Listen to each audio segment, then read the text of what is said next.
Well, hello YouTube! In this video, I'm going to talk about how I was wrong. Yes, I have to admit that I was wrong. It doesn't happen often, and it...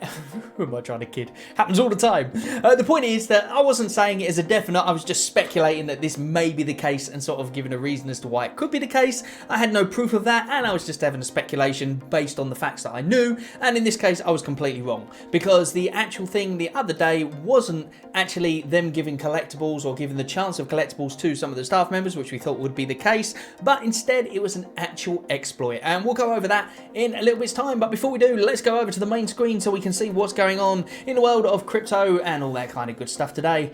So first up is this ChatGTP. I got a dreaded warning last night. I've been using this regularly now since I started using it about a week ago, I guess, or when it came out. I saw some people talking about it. I was like, what is this ChatGTP? So I went on it and I have not stopped using the blooming thing. So, and funnily enough, I already had an AI software. I bought this thing called Text to AI, and I was using that for, you know, various things in my job and stuff like that. And then ChatGTP came along and they made it, you know, so that people can use it and stuff, and it's incredible. It really is. It's just anything you want to know, anything you want to ask. If you wanted to ask you to write a YouTube script, you can do that. You know, there's so many things you can do with it, and I've been using it constantly. And then last night they shut it down for a bit, or they sort of changed it over or something. I don't know. They updated it, and now I got this thing that says you exceeded your current quota. Please check your plan and billing details.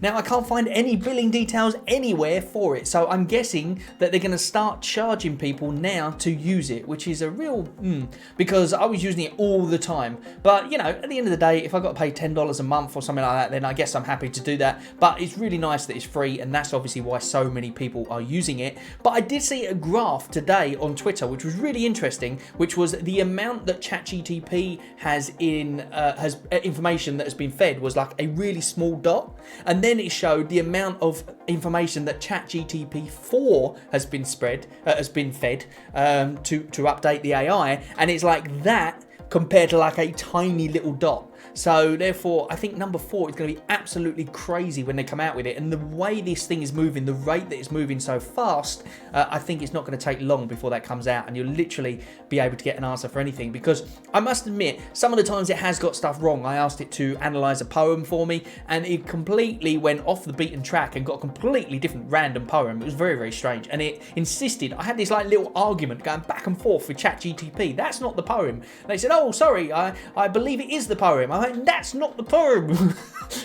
Having an argument with a chat AI. But anyway, the point is that I've exceeded my current quota, so all I did was I signed up with another email address. But just to let you know, if you want to do that, just sign up with another email address using Google or whatever. I'm sure you've got plenty, or just make one, and then you're good to go again. But obviously, at some point, they are going to be doing the billings. So yeah, that's not as good, is it? But still. Anyway, let's move on, shall we?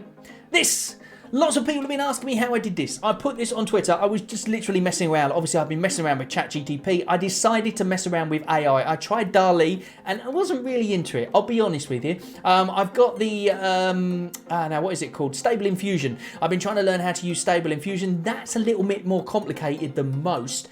So therefore, I found Midjourney. Now, Midjourney is basically a Discord server. So all you do is, if you're on Discord already, which you probably are because you're in the veve chat or whatever, then all you have to do is you join Discord, and you can do that by going to midjourney.com, and I will leave the details in the comments below, or the description below, and you click on there and you go through, and then you click join the beta or something like that, and it will come up with a Discord ID that will let you join their Discord, and then you just do the, you know, the normal verification things that you have to do when you join a Discord server. And then you've got several rooms. Now, I don't really know all about all of the rooms, but basically all you need to do is choose a newbie room, and then you go into the newbie room, and then you have to use the word / and then imagine. So you type in the word / imagine, and then when you do that, what happens is whatever you put afterwards, they will then come up with a way for you to, or a picture that you request. basically. So therefore you want to do /imagine and then you type whatever you want and then they'll create a picture. And it will give you 4 options and then you can choose one of those options, or you can say a variation of one of those options, or you can type the prompt again in the text and then they will generate more for you. And I have to admit, this Midjourney thing, now I don't know if it's based on the same OpenAI or it's a completely different company, but either way, it's absolutely brilliant and you can see what I managed to do here. Now, the way you do this, by the way, is you need to add a photo. So what you do is in the chat anywhere, you first have to hit the plus button on Discord and then you add a photo, okay? Now, once you've added that photo, you then copy that link and then the next time you write imagine, so /imagine, and then what you do is it will come up with a prompt and you put the photo first and then you type whatever you want. And then what it will do is, in this case, I think I typed something like superhero like Superman with a V on the chest, or something along them lines, high definition. That's what I typed, something along them lines. And then I basically hit go. And then what it did was it gave me 4 options. Now, as you can see, this is, of course, the VV team. We've got Reese, we've got David, we've got Dan, we've got Alex. And then I also put Al Khan in the back as well because someone on Twitter mentioned it and said, hey, where's Al Khan? So he's now in there. Now, does it look like them? Yeah, yesy, no, I suppose. I don't know. It's just like any other AI. You can get some really weird things. Like, you can't see here because I covered it over with this little thing, and there's a reason I put that, and that's because the hand of Reese, because it's done by AI, it's not like this. It's kind of like, imagine 3 hands put together. It's kind of, how can I do this? Like that. There we go. That's what the hand looks like at the side. So it's like got about 10 fingers and then 2 fingers coming out the side. So it seems this AI thing just does some weird things and it doesn't let you have the picture as you would imagine. So therefore you have to do some cropping and stuff like that. And like with this one with Dan at the back there, the reason I put him like that is because it cut off his arms. I don't know if you can just see there just a little bit, but it gave me a thing but without his arms. So therefore it does some weird things, but the actual results are, as you can see, are absolutely amazing. Now, as I said, does it really look like them? I don't know. It sort of does. You can tell who they are because you know the people, but I wouldn't say, you wouldn't pick that out and say, oh, that's, you know, that's definitely Reese or that's definitely thing. But then what would they look like if they were superheroes? You know, I don't know. Maybe they'd have the same face but with a different body. I don't know. But either way, the point is that everyone was asking me how I did it, so I thought I'd let you know. And that's how you do it, by going to Midjourney server. Now, incidentally, you do get like about, well, I'm not sure how many, but you get a few goes, like 50 or so goes, to be able to try it out. And then after that, it does go to a thing where it says you've now reached your limit, just like ChatGPT, and it says you can now pay per month, and then you can buy credits, and I think it's like $10 a month to do 200 images a month or something like that. So therefore it's still pretty good if you're going to use it. Obviously if you're just using it to play around like I was, then it's not something you'd be interested in. But I also used it for my my thumbnail yesterday as well, whether you, or not yesterday, the day before, whether you saw that or not, the big fish on the thing. Again, I generated that through Midjourney. So, you know, I'm really pleased with them. I think they're really good. And I'll probably be using it in the future and getting myself an account with them as well. So there you go. Next up is this. This is Build Your Realm, Game of Thrones. The NFTs have come out and a lot of people aren't happy because, well, as you can see, I can only assume that they generated it with Midjourney or Stable Diffusion or something like that, because look at those hands. They look absolutely ridiculous. In fact, Chris here put it absolutely perfectly, and that is that it looks exactly like salad fingers. As you can see, those hands look ridiculous. Now, I'm not sure why that is. I don't know if it's because they're generated with AI or it's because they're supposed to be holding something, or I don't know, but apparently all of them are like this and people aren't happy about it. And apparently in the Discord or something, they said, oh, it's going to be fixed. But instead of sending them out like that, why didn't they make it so it looked better? But I suppose you could say that about Vivi as well. Sometimes certain things that they put out. But you can really tell the difference between this and a Vivi Premium collectible, can't you really? So, but there you go. If you want a Salad Fingers Game of Thrones, then make your way over to their website. I'll leave the details in the comments. Next up is this, and that is the thing that I'm talking about. This is me not knowing what the hell I was talking about. I was just literally speculating that it could be somebody. So I was kind of right in some ways because of the fact that the stuff I said is true. You know, the permanent staff do get allocated collectibles, but I guess they must just get allocated, you know, out of what's left or whatever. They don't get to choose or anything like that. So, or maybe they do. I don't know. But either way, this is the Lazarate. I don't know how you say that. But anyway, it doesn't really matter because they're banned now anyway. But this is a thing that Alex said in the Discord, or no, it was a Twitter space, I believe.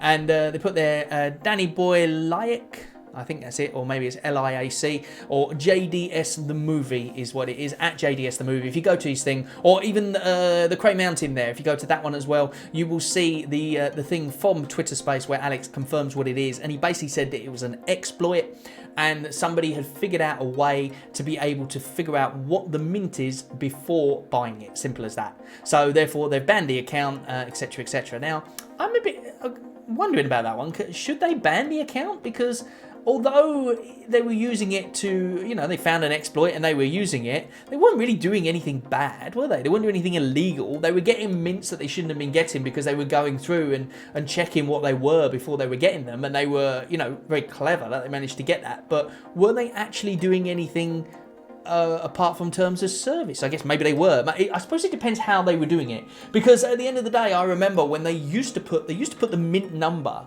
Now all the OGs will remember this. They used to put the mint number on the actual collectible itself. So what ended up happening, especially, I believe this was a Ghostbusters drop one time. They did the Ghostbusters cars, and what could happen is you could click on it, and then the car would come up, and it would tell you what mint number you were getting. So what happened generally is it didn't sell out quite as quick, because what would happen is people would click on it, see what mint it was, click no, cancel, then click on it again, get a completely different mint, then click no, cancel, and just keep doing that until they got a really good mint, and then they would buy it.